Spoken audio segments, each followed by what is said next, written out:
Friends, welcome back to my channel. So friends, in today's video we will discuss the question answers of the Wise Owl poem in a very easy and simple way. If you want to understand the poem better and prepare for your exams, then watch the video till the end. So let's start. First question is, analyze how Jeff's the owl teaches the young animals wisdom. कि जो Jeff जो owl था उसने जो young animals थे उनको बुद्धिमान होने के बारे में कैसे बताया, किस किस तरह से उनको डिफाइन किया. सो answer is he teaches them listening is more important than speaking. वो बताता है कि जो सुनना है ना, किसी की बात को बहुत ध्यान से सुनना, वो बोलने से ज़्यादा इम्पॉर्टेंट होता है. And he also teaches them, और उसने उनको ये भी बताया कि टू वॉच एंड अंडरस्टैंड, कि देखो और समझो द वर्ल्ड अराउंड दैम, जो भी हमारे चारों तरफ का जो संसार है, जो भी हमारे चारों तरफ हो रहा है, बिफोर मेकिंग डिसीजन. अपने किसी भी डिसीजन को लेने से पहले हमें अपने आसपास के माहौल को अच्छे से समझना चाहिए, अच्छे से देखना चाहिए. So second question is, compare the contrast the poem's portrait of wisdom with another story as poem you have read. मतलब आप ये जो पोएम है ना, विजडम जो है बुद्धिमता की, इसे आप किसी और स्टोरी के साथ कंपेयर कीजिए जिसको आप पहले पढ़ चुके हैं. So next answer is, in many stories, कई कहानियों में wisdom is shown is being clever और ट्रिकी. जो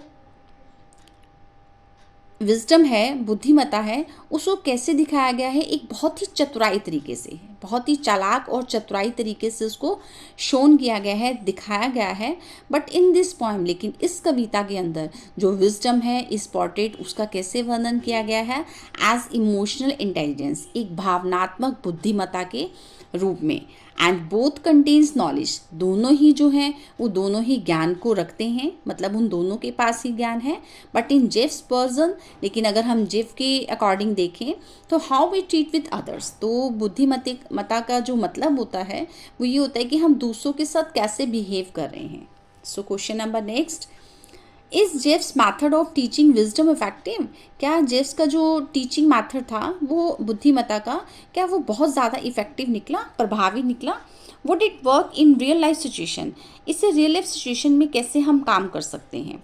सो answer is yes, Jeff's method is effective. हाँ, जेफ्स का जो मैथड है वो बहुत ज़्यादा इफेक्टिव रहा, क्योंकि वो कहते हैं कि जो काइंडनेस और एम्पैथी है, मतलब जो दयालुता और जो सहानुभूति होती है ना, वो मिलकर दोनों एक विश्वास को पैदा करते हैं, निर्माण करते हैं, उसको बनाते हैं.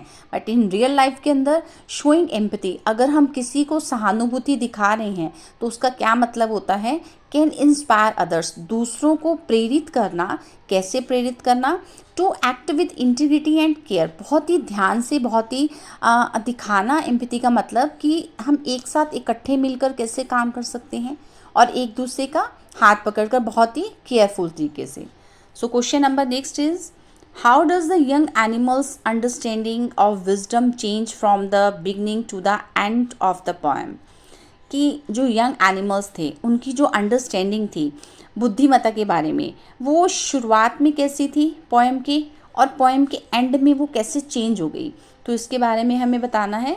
So answer is, at the beginning of the poem, poem की शुरुआत में, the young animals see wisdom as knowledge, जो एनिमल्स थे वो विजडम को सिर्फ एक ज्ञान के रूप में ही देखते थे. मतलब उनका सिर्फ यही मानना था कि किसी के पास ज्ञान होना ही उसकी बुद्धिमता होती है.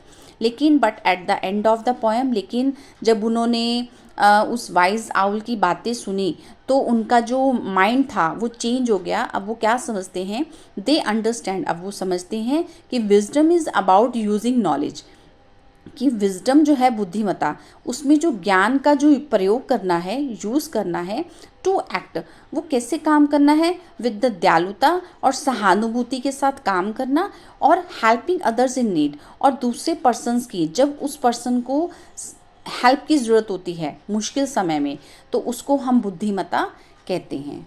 So I hope these question answers of the wise owl helped you understand the poem clearly. If you found this video useful, so please like, share and subscribe also. Thank you for watching.